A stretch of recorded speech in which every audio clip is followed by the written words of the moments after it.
Oke guys, di sini saya akan mereview pembuatan stand dari Muhammad Darul Iqbal, yaitu tentang simulasi sistem injeksi sepeda motor Honda Scoopy. Baiklah, saya di sini akan lihat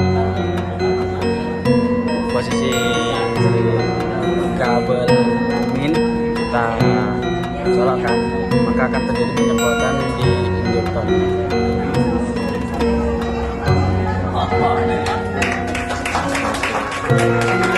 Mungkin segitu ya saja penjelasan dari saya. Terima kasih semuanya.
Assalamualaikum warahmatullahi wabarakatuh.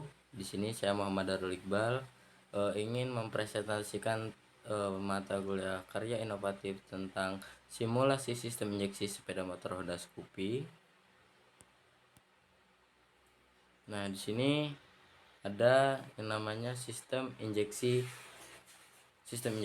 Pengertian dari sistem injeksi itu sendiri adalah sistem bahan bakar pada sepeda motor yang menggunakan teknologi injeksi bahan bakar elektronik, di mana bahan bakar diinjeksikan ke dalam mesin melalui injektor yang dikontrol oleh unit kontrol mesin atau sering disebut dengan ECU. Dalam sistem injeksi, bahan bakar diukur secara akurat oleh sensor-sensor, kemudian disemprotkan ke dalam ruang bakar pada saat yang tepat untuk membakar campuran udara dan bahan bakar yang ideal untuk menghasilkan tenaga dan efisiensi yang optimal. Nah, di sini ada komponen-komponen sistem injeksi, yang mana komponen sistem injeksi yang pertama ada throttle body, yang mana pengertian dari throttle body adalah suatu komponen yang berfungsi sebagai saluran utama untuk mengatur jumlah udara yang masuk ketika mengoperasikan throttle valve melalui throttle grip. Di sini throttle body adalah yang kalau di motor karbu ya atau konvensional ini sebagai karburator.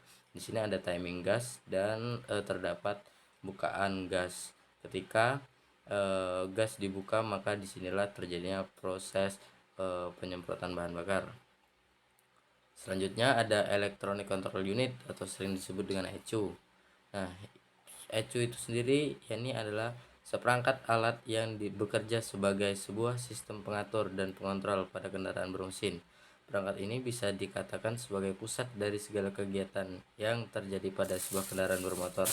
Jadi ECU ini sendiri yakni untuk mengatur seluruh sensor-sensor yang ada di kendaraan sepeda motor untuk melakukan penginjeksian atau injeksi, yakni ECU untuk menerima laporan dari sensor-sensor yang ada di kendaraan. Selanjutnya ada sensor engine oil temperature atau sering disebut dengan EOT. EOT itu sendiri berada di kepala silinder, yakni fungsi atau tugas dari EOT itu sendiri yakni mendeteksi perubahan suhu yang ada di dalam mesin. Umumnya sensor ini ditempatkan dekat kepala silinder. Selanjutnya ada sensor CKP. Sensor CKP itu sendiri berada di magnet kendaraan sepeda motor. Sensor ini memberikan informasi ke bagian ECU mengenai kecepatan putaran mesin serta timing dari pengapian. Di sini sensor ini melaporkan kepada ECU ketika putaran mesin sangat kencang, maka akan dibutuhkan bahan bakar yang sedikit lebih banyak agar memaksimalkan putaran mesin dan mendapatkan tenaga yang efisien. Selanjutnya ada throttle position sensor atau sering disebut dengan TPS. TPS yakni mendeteksi throttle gas pada posisi serta sudut bukaan yang sesuai dan kemudian mengubahnya menjadi sinyal elektrik yang akan dikirimkan ke perangkat ECU. Nah, TPS ini sendiri berada di bagian throttle body, yakni untuk mendeteksi throttle gas. Jadi ketika bukaan throttle gas itu semakin besar atau semakin dibuka, maka TPS ini akan melaporkan kepada ECU karena bukaan throttle gas itu sendiri semakin melebar atau semakin terbuka.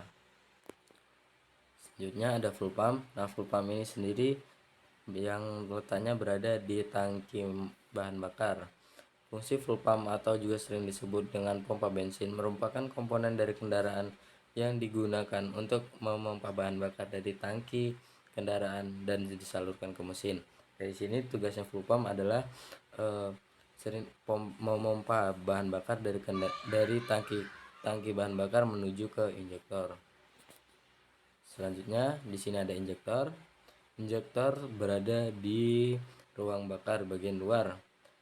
Tugas atau berfungsi injektor berfungsi untuk menghantarkan bahan bakar dari injektor injection pump atau tadi yang disebut dengan pump ke dalam silinder pada setiap akhir langkah kompresi di mana torak atau piston mendekati posisi TMA. Nah, di sini ada dokumentasi yang ini ada yang namanya pemotongan besi yang pada saat itu untuk membuat media stand atau stand media pembelajaran. Selanjutnya ada pengelasan. Di sini proses pengelasan stand atau untuk media pembelajaran. Selanjutnya ada pengecatan.